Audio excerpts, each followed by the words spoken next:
प्रिय पाठकों, आज की कहानी पारिवारिक मूल्य पर आधारित कहानी है, जिसका टाइटल मायके वालों ने यही सिखाया है, जुबान चलाना। तथा ये कहानी एक लॉन्ग इमोशनल स्टोरी हिंदी है, जो कि शायद आपको पसंद आए। कहानी को अंत तक जरूर पढ़ें। निधि अभी ऑफिस जाने के लिए तैयार हो रही थी, तभी उसके मोबाइल बजा। उठा, मोबाइल देखा तो निधि के पापा का फ़ोन था। निधि ने फ़ोन उठाया। उधर से घबराई हुई आवाज़ आई, बेटा तुम्हारी मम्मी की तबीयत ठीक नहीं है, तुम आ जाओ। निधि भी घबरा गई और वो अपनी सास के पास आई। मम्मी जी, मेरी माँ की तबीयत खराब है। पापा ने अभी अभी फ़ोन किया था, मैं 2-4 दिन के लिए मायके जाना चाहती हूँ। निधि ने सुबह की चाय देते हुए अपनी सासू माँ कावेरी जी से कहा।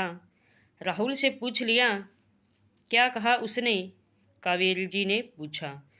उन्हें भी अभी नहीं बताया है, वे बाथरूम में हैं, अभी तुरंत फ़ोन आया था। बाथरूम से निकलेंगे तो बता दूंगी, निधि ने कहा। क्या बताना है मुझे? तभी राहुल बाथरूम से निकलकर माँ की बगल में बैठते हुए बोला, अरे बताना क्या है?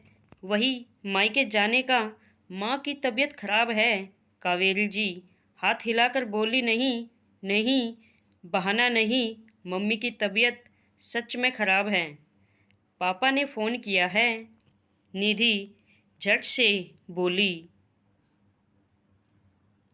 वो तो हर समय उन लोगों को कुछ न कुछ होता ही रहता है। अब उम्र हो गई, बुढ़ापे का समय है, तो कुछ न कुछ तो होगा ही। इस उम्र में संतान को माता पिता के साथ होना चाहिए, पर वो लोग भी क्या करें, उनकी संतान तो उन्हें छोड़कर विदेश में बैठी है। कावेरी जी निधि को सुनाते हुए बोली, भैया सिर्फ कुछ साल के लिए गए हैं, 3 साल पूरे हो गए हैं, 2 साल के बाद वे लोग वापस यहाँ आ जाएंगे। निधि ने कहा, तब तक तुम लगी रहो। शादी के 2 साल हो गए, पर तुम्हारा ध्यान तो वहीं लगा रहता है, यहाँ का तो कुछ ख्याल ही नहीं। शाम को राहुल के साथ चले जाना और मिलकर जाना। कावेरी जी ने राहुल की ओर देखते हुए कहा, हाँ यह ठीक है, अभी ऑफिस जाते हैं, शाम को चलेंगे। राहुल ने भी सहमति ताई, लेकिन पापा कुछ घबराए लग रहे थे। मैं अभी जाना चाहती हूँ, हो सकता है मम्मी को हॉस्पिटल ले जाना पड़े। निधि घबराते हुए बोली, और तुम्हारा ऑफिस? राहुल ने पूछा। मैं अभी 2 दिन की छुट्टी ले लूँगी और फिर आगे देखूँगी क्या करना है। ज़रूरत होगी तो छुट्टी बढ़ा लूँगी, निधि बोली। लेकिन यहाँ क्या कर?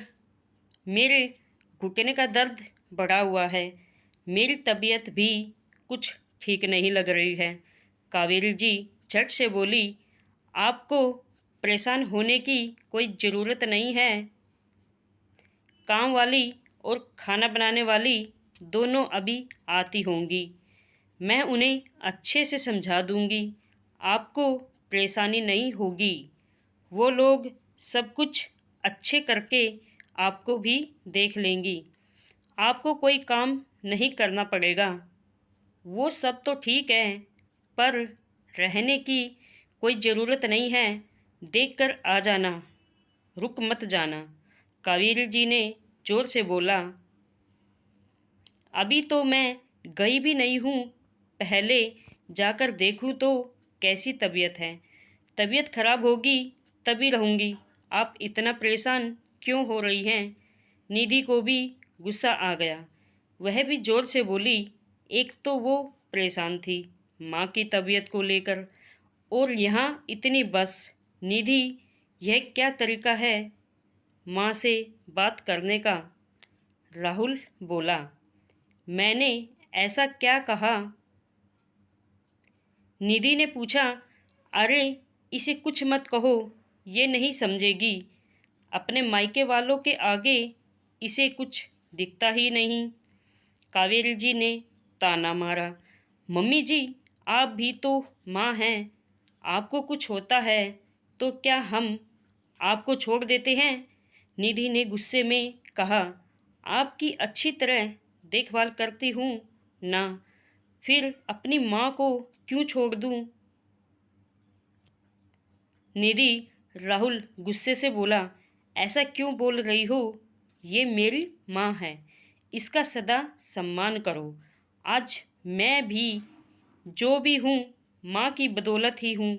पापा तो बचपन में ही ऊपर चले गए थे, माँ ने ही इतनी अच्छी तरह पालन पोषण किया है, पढ़ाया लिखाया है, तभी मैं आज इतनी अच्छी ज़िंदगी बिता रहा हूँ। मेरी ज़िंदगी में माँ का महत्व बहुत ज़्यादा है और मेरा फ़र्ज़ है कि मैं अपनी माँ का ज़िंदगी भर पूरा पूरा ध्यान रखूं। हम माँ के लिए जो भी करते हैं वह हमारा कर्तव्य है और मैं नहीं चाहता मेरी माँ को कोई भी दुख हो, और मैं जो भी करता हूँ उनकी संतान होने के नाते करते हैं, कोई एहसान नहीं करते उन पर। तुम्हें भी हमेशा इस बात का ध्यान रखना है, समझी? राहुल गुस्से में उठकर खड़ा हो गया। कमरे का वातावरण तनाव से भर गया। अरे ये क्या समझेगी? मायके में संस्कार, व्यवहार, रिश्तों का महत्व सिखाया गया हो तब ना। कावेरी जी व्यंग से बोली, मम्मी जी मैं सब समझ गई, पहले कुछ दुविधा में थी, पर आप लोगों की बातें सुनकर मैं माँ का महत्व और संतान का माता पिता के फ़र्ज को बहुत अच्छी तरह समझ गई। निधि एकदम शांत स्वर में बोली, राहुल मैं माँ के प्रति तुम्हारे विचार जानकर बहुत खुश हूँ, पर जो जो बातें तुमने अपनी माँ के लिए कहा वो सभी बातें मेरी माँ पर भी लागू होती हैं। माँ ने भी मेरे लिए वो सब किया है जो तुम्हारी माँ ने तुम्हारे लिए किया है।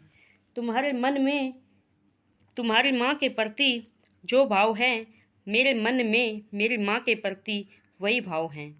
तुम्हारी माँ मेरी माँ से फ़र्क क्या है? माँ माँ में भेदभाव क्यों? माँ तो माँ होती है, तुम्हारी हो या मेरी, फिर उनके प्रति फ़र्ज निभाने में भेदभाव कैसा? निधि ने एक गहरी सांस ली। कमरे में सन्नाटा छा गया। तीनों चुप हो गए। थोड़ी देर बाद निधि बोली, मैं जा रही हूँ और जब मम्मी की तबीयत ठीक हो जाएगी तब आ जाऊँगी।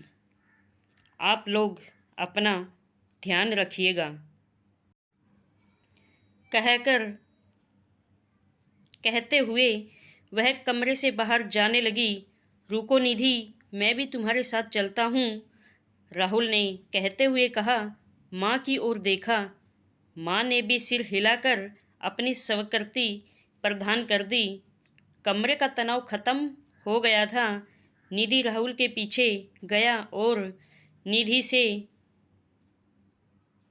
माफ़ी मांगी। बोला, निधि मैं भूल गया था, मुझे माफ़ कर दो।